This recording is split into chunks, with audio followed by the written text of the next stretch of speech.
একটা প্রবলেম, আমি টাকা নাই, আমার জিনিসটা খুলে বলছি বিক্রি করে হাতে টাকা দিয়ে দিছি।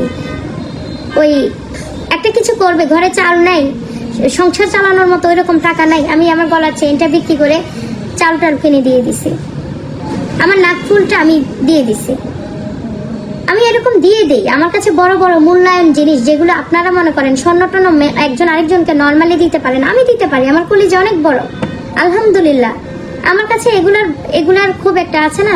আমি নিজেকে প্রশ্ন করলাম, আমি নিজেই প্রশ্ন করলাম যে আমার কি কি গুণ আমার মধ্যে আছে, আর আমার খারাপগুলো কি কি।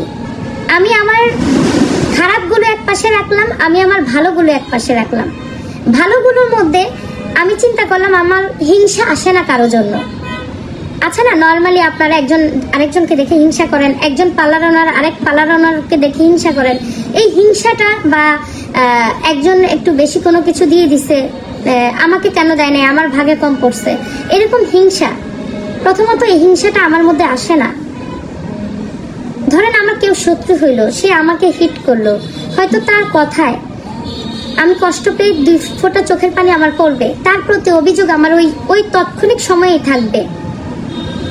এবং তার অভিযোগটাতে যদি আমি ফাইট করতে না পারি, হয়তো আল্লাহর কাছে আমার বিচার চলে যাবে, তারপরে তার প্রতি আর আমার কোনো অভিযোগ থাকে না, তারপরে তার প্রতি আমার কোনো অভিযোগ থাকে না।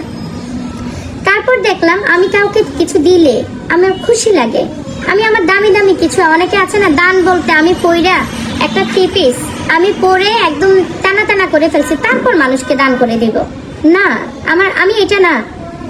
আমার এই পরার জিনিসটাও যদি কেউ বলে আপু আপনার এই জিনিসটা সুন্দর, আমার কাছে যদি মনে হয় তাকে এটা দিলে সে খুশি হবে, আমি সাথে সাথে গা থেকে খুলেই দিয়ে দিব। আমি হচ্ছে এটা। তো এরকম করে প্রত্যেকটা জিনিস আমি আমার পজিটিভ দিক এবং নেগেটিভ দিক আমি যখন মিলালাম, দেখলাম যে আমার পজিটিভ দিক অনেক বেশি। ওই যে একটা কথাই আছে, আপনি পরীক্ষা কেমন দিয়েছেন, আপনি কেমন পরীক্ষা দিয়েছেন, আপনি পাস করবেন না ফেল করবেন, আপনিও আপনার মন সেটা জানবে যে আমি A+ পাবো না আমি আসলে লাড্ডু পাবো, সেটা আপনার মন জানান দিবে। তো আমার কাছে মনে হয়েছে যে আমার ভালো গুণগুলো অনেক বেশি, খারাপ গুণগুলো খুবই কম। তো সেই কম গুণের মধ্যে আমি চিন্তা করলাম তাহলে তো মানে আমার জন্য আল্লাহর রাস্তায় আল্লাহ আমাকে কবুল করা তো তাহলে সহজ। যদি আমি এই ছোট্ট খারাপগুলো যদি আমি একটু করি, ধৈর্য সহকারে যদি আমি জান্নাতের জন্য বা আল্লাহর সন্তুষ্টির জন্য যদি ধৈর্য ধারণ করে এগুলো যদি সহ্য করি বা এগুলো যদি বর্জন করি, আমার জন্য তো খুবই সহজ। তাহলে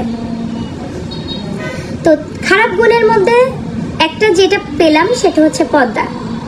তো তখন চিন্তা করলাম যে না, তাহলে আমি সবার আগে এটাকে আমি আল্লাহর সন্তুষ্টির জন্য নিজের নাফরমানি যেটা এতদিন ধরে করে আসছি, ওকে হয়েছে, আল্লাহ তাআলা যা আমাকে দিয়েছে, এখন আর আমার কোনো কিছু চাওয়ার নাই, দুনিয়ার কোনো সুখ চাওয়া নাই। 30 বছর ধরে যেই সুখের সন্ধানে আমি নেমেছিলাম, যেই সুখের জন্য আল্লাহর কাছে বারবার আমি প্রার্থনা করেছিলাম, সেই সুখ আল্লাহ তাআলা আমাকে 2 বছরেই দিয়ে দিছে। পৃথিবীতে আর এমন কোনো কিছু নাই যেটা স্বাদ আসলে আমি গ্রহণ করতে চাই। আমার আশা আছে, হ্যাঁ আশা এটা আছে, আমি আল্লাহর ঘরটা দেখার আশা আছে, আশা এটা আছে আমার বর্তমানে যে ফ্ল্যাটটাতে আমি থাকি, আমার 6 তলায় যেটাতে আমি থাকবো, নামাজের একটা রুম হবে, এই ঘরটাতে যাওয়ার আশা আছে যদি আল্লাহ তাআলা,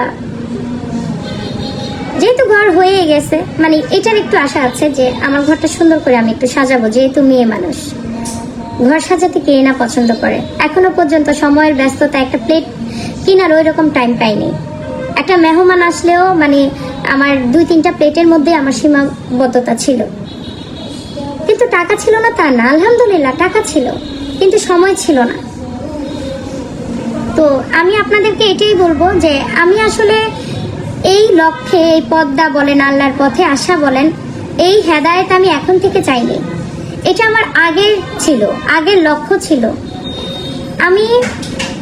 আমি এমনভাবে পদ্মাটা করতে চাই নাই যেখানে আপনারা গালি দিবেন। আমি আল্লাহকে বেজ্জত করতে চাই নাই। আমার কথা হচ্ছে আমি গুনাহ করতেছি, হ্যাঁ করি। আল্লাহর কাছে শুধু একটা দোয়া আমি করছি, আল্লাহ আমাকে আপনি, আমার নিয়ত আছে আমি অবশ্যই আপনার কাছে ফিরে আসব, অবশ্যই আমি আপনার কাছে আপনার রাস্তায় ফিরে আসব। সেই পর্যন্ত আল্লাহ আমাকে মৃত্যুটা দিয়েন না। আমার নিয়ত আমার খাঁটি, আমি 100-এ 100 আমি আপনাকে কথা দিচ্ছি যে আমি আপনার রাস্তায় ফিরে আসব, তবে সেই অবধি আপনি আমাকে মৃত্যু দিয়েন না।